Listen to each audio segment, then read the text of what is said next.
Hello दोस्तों, स्वागत है आपका हमारे यूट्यूब चैनल रिच माइंडसेट में। जहां आपको मैं अभी सिखा रहा हूं साइकोलॉजी ऑफ मनी के चैप्टर नंबर 2 भाग्य और जोखिम। तो इस चैप्टर में आप सीखोगे कि किसी भी इंसान की सफलता में भाग्य का कितना रोल होता है और किसी की असफलता में जोखिम का कितना रोल होता है, जो कि उसके कार्यों के प्रयासों से अलग होता है और वो अपना एक अलग ही मायने भी रखता है। तो यहाँ पे राइटर क्या कहते हैं कि भाग्य और जोखिम भाई भाई होते हैं। ये दोनों इस वास्तविकता का प्रमाण है कि जीवन में हर नतीजा व्यक्तिगत प्रयास के अलावा कुछ और अन्य ताकतों पर भी निर्भर करता है।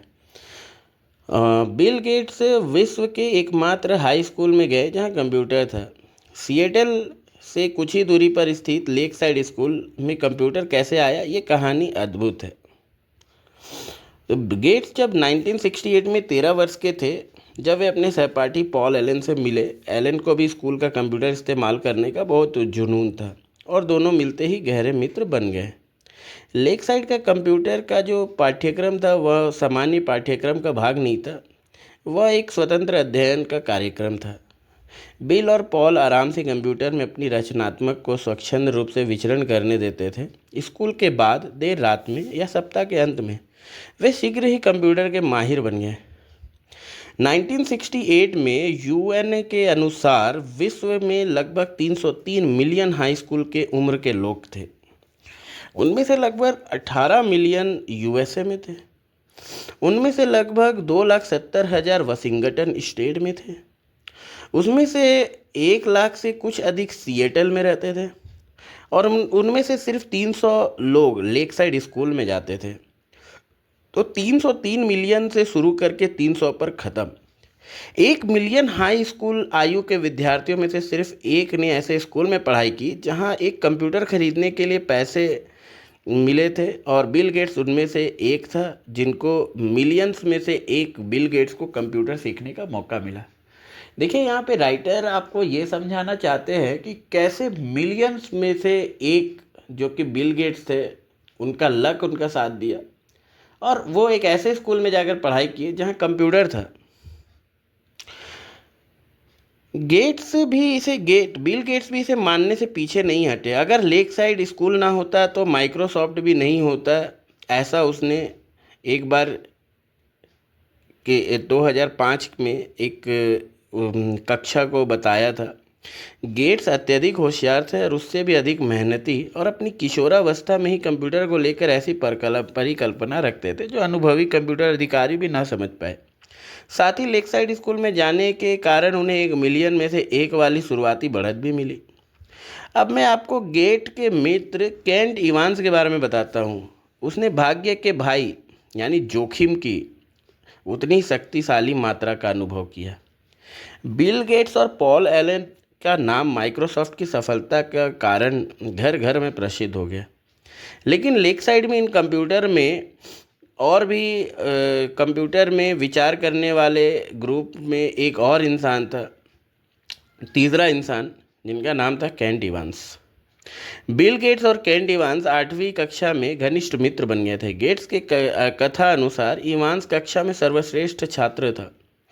दोनों हद से ज़्यादा फ़ोन पर बात किया करते थे। गेट्स ने इनसाइड बिल्स ब्रेन नामक वृत्त चित्र में याद करते हुए ये कहा था एक इंटरव्यू में, मुझे आज भी केंट का फ़ोन नंबर याद है।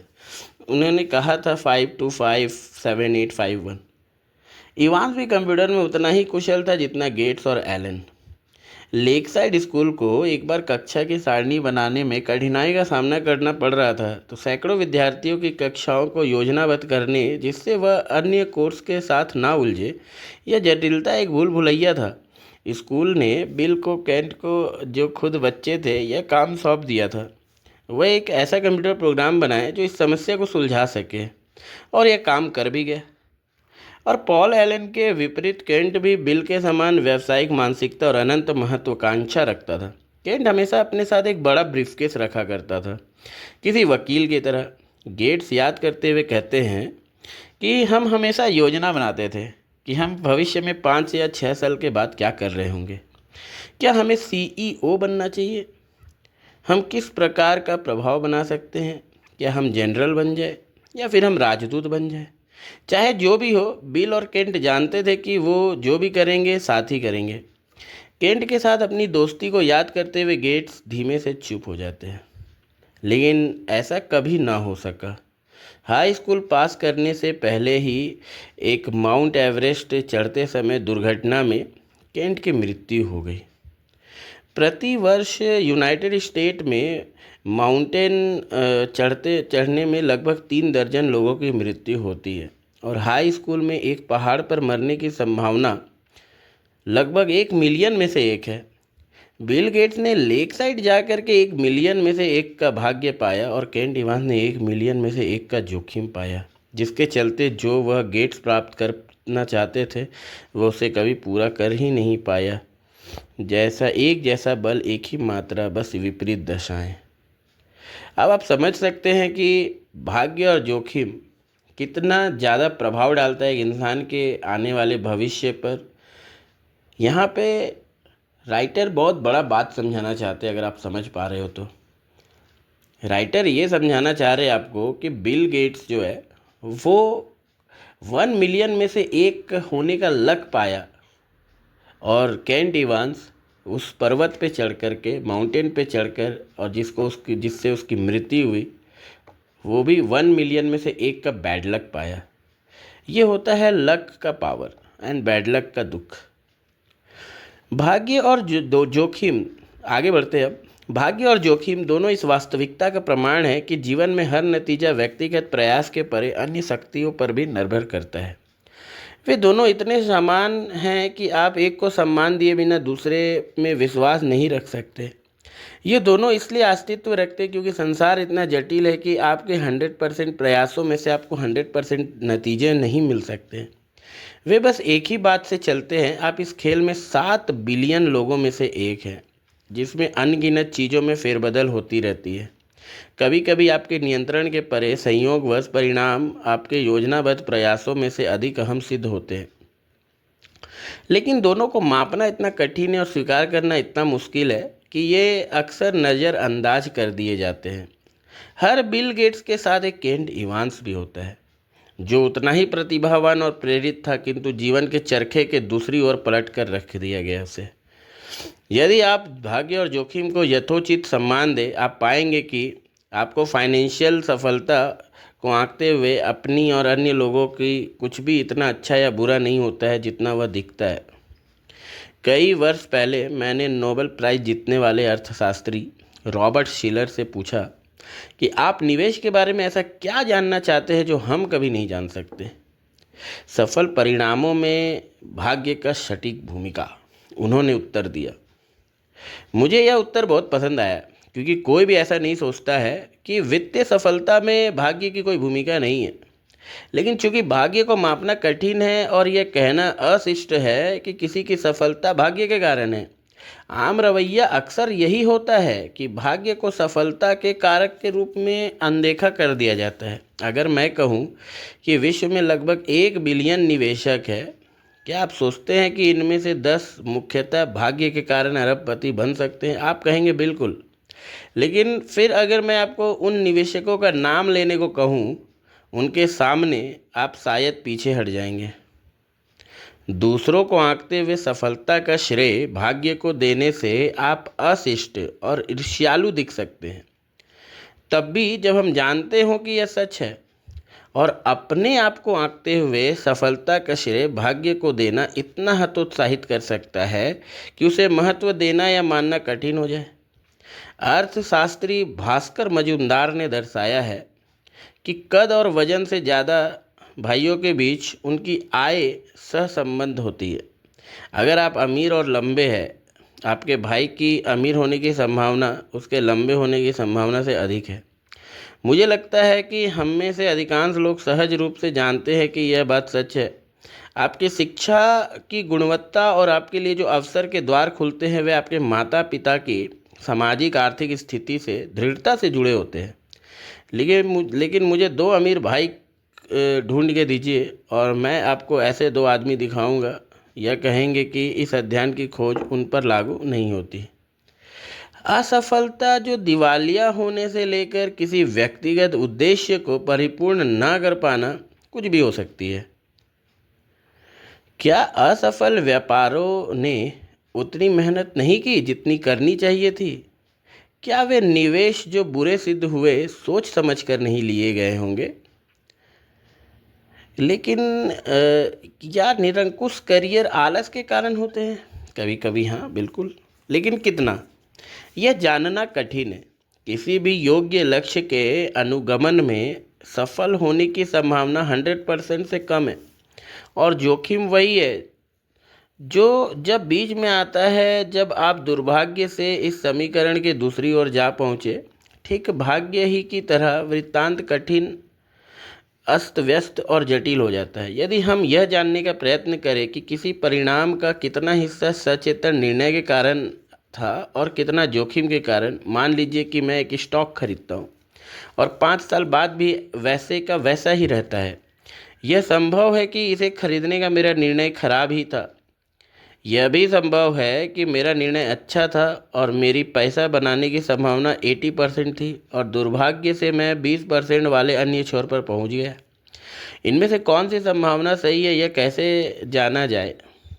क्या मैंने एक गलती की या फिर बस जोखिम की वास्तविकता का अनुभव किया? आंकड़ों की सहायता से यह आंकना संभव है कि कुछ निर्णय समझदारी भरे थे या नहीं, लेकिन वास्तविक संसार में दिन प्रतिदिन हम ऐसा नहीं करते। यह बहुत कठिन है। हम सादी कहानियों को वरीयता देते जो आसान जरूर होती है, लेकिन अक्सर बुरी तरह भ्रामक भी। निवेशकों और अग्रणी उद्योगपतियों के साथ अनेक वर्ष गुजारने के बाद मैंने जाना है कि किसी दूसरे की असफलता के लिए आमतौर पर खराब निर्णयों को उत्तरदायी ठहराया जाता है, जबकि आप अपनी खुद की असफलताओं को अक्सर जोखिम के बुरे पहलू के कारण हुए मानते हैं। आपकी असफलताओं को आंकते हुए मैं संभवतः कारण और प्रभाव की एक सीधी सादी कहानी पसंद करूंगा, क्योंकि मैं नहीं जानता कि आपके दिमाग में क्या चल रहा है।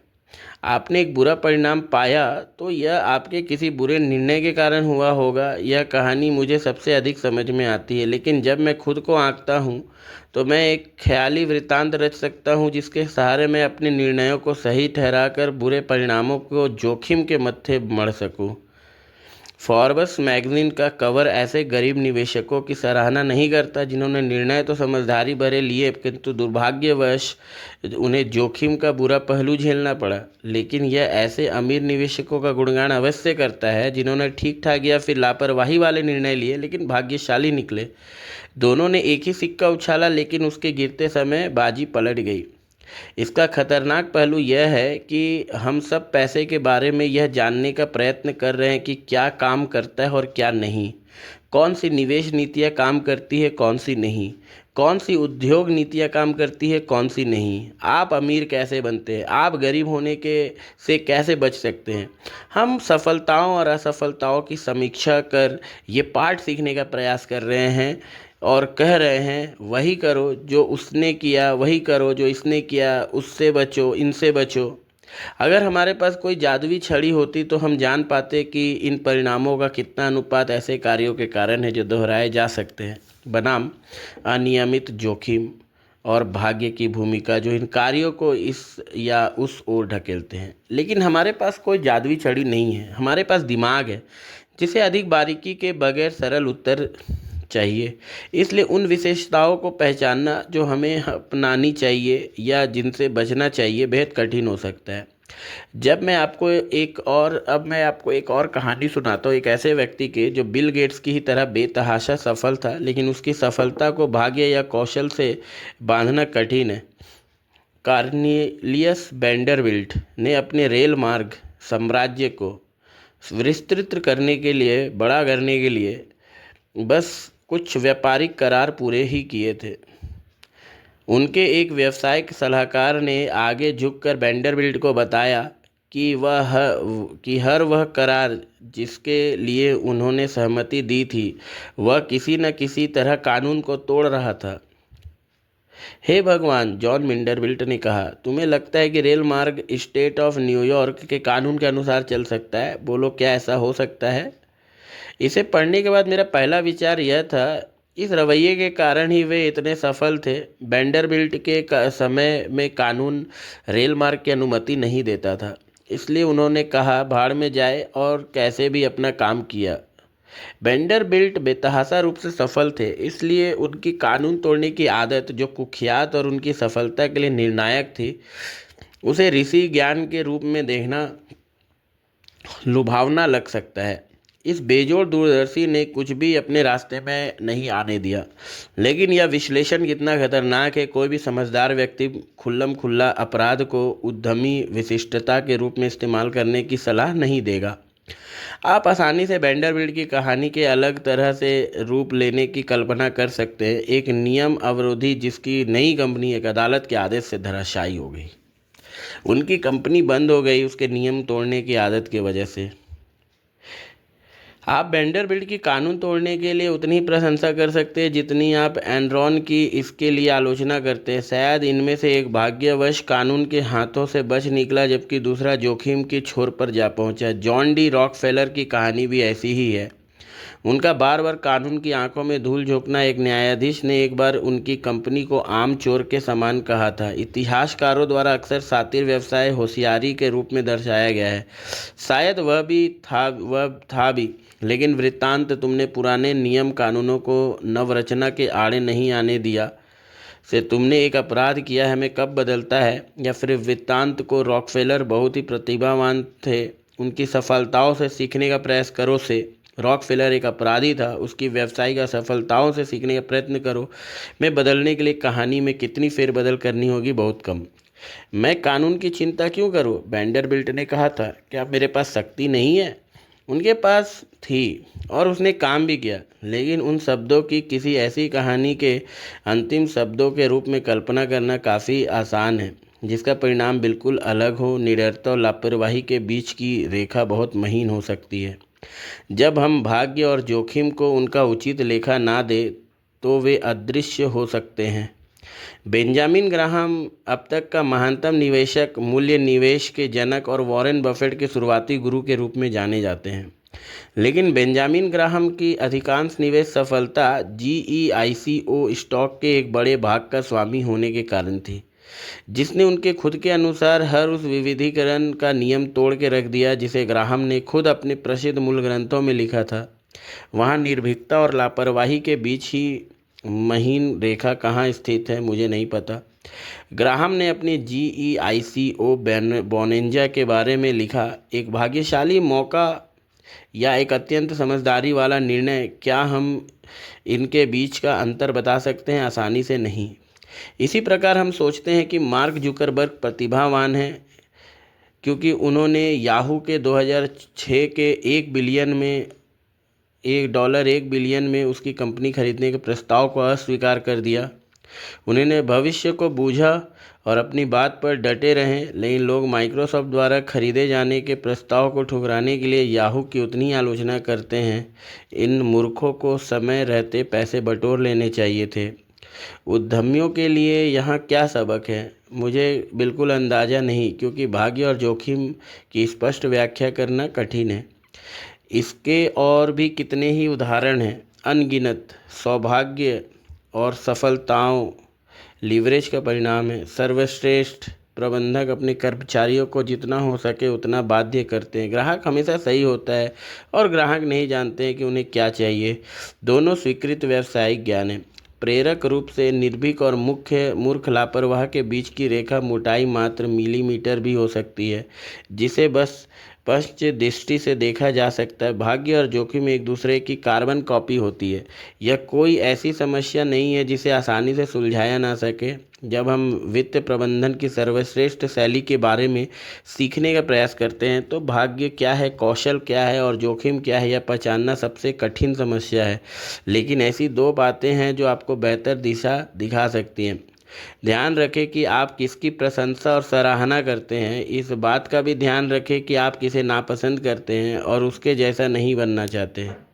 या फिर ध्यान रखिए, जब आप यह मानने चले कि 100% परिणाम प्रयासों और निर्णयों पर निर्भर करते हैं। मेरे बेटे का जन्म के बाद मैंने उसे एक पत्र लिखा जिसका एक हिस्सा कुछ ऐसा था।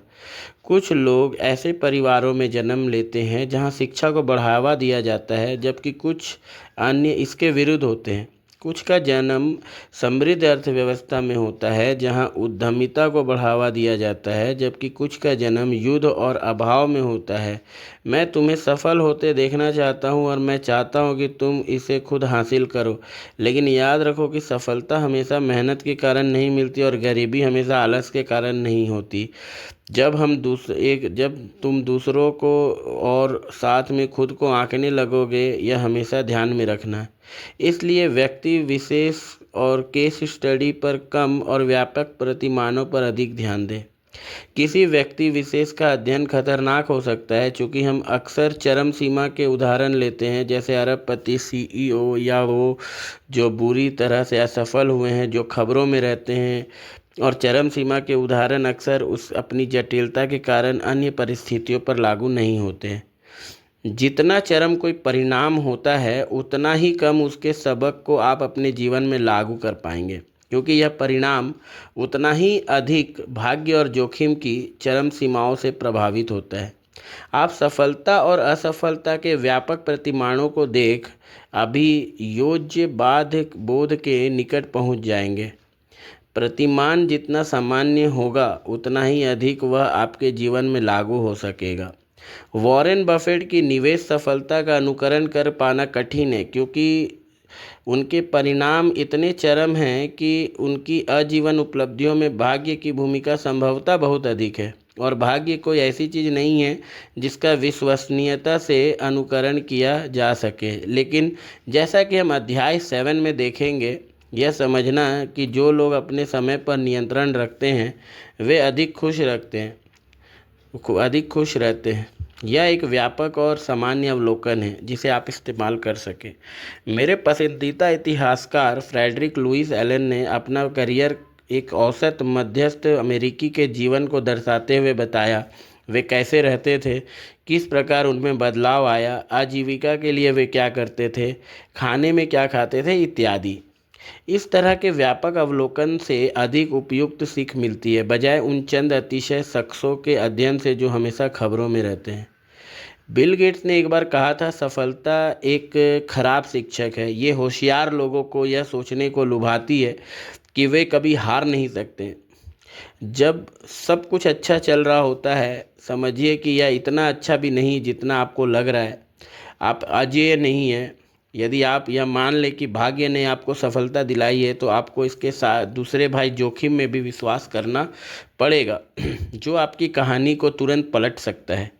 लेकिन इसे दूसरी दिशा में देखा जाए, तब भी यह मान्य है कि असफलता भी एक खराब शिक्षक हो सकती है, क्योंकि यह होशियार लोगों को यह मानने के लिए मजबूर करती है कि उनके निर्णय बहुत बेकार थे।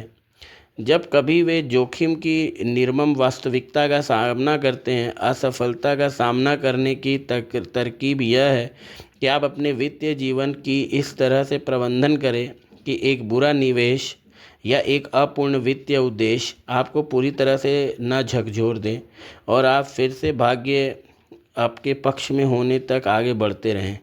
लेकिन और भी महत्वपूर्ण यह है कि जितनी हम सफलता में भाग्य की भूमिका को मान्यता देते हैं, जोखिम की भूमिका की आशय यही है कि हमें खुद को माफ़ करना सीखना चाहिए और साथ ही दूसरों की असफलताओं को आंकते हुए उन्हें समझने की कोशिश करनी चाहिए। कुछ भी इतना अच्छा या ख़राब नहीं होता है जितना वह दिखता है। आइए अब ऐसे दो व्यक्तियों की कहानी पर नज़र डालेंगे जिन्होंने अपने भाग्य को बाध्य किया है। तो यहाँ पे अब अगले चैप्टर में हम लोग आगे की कहानी पढ़ेंगे। तो यहाँ पे अध्याय नंबर 2 भाग्य और जोखिम ख़त्म होता है।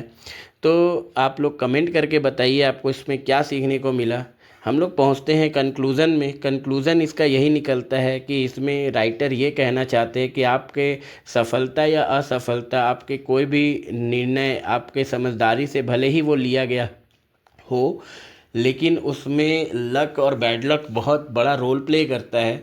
इसे भी हमें मानना चाहिए।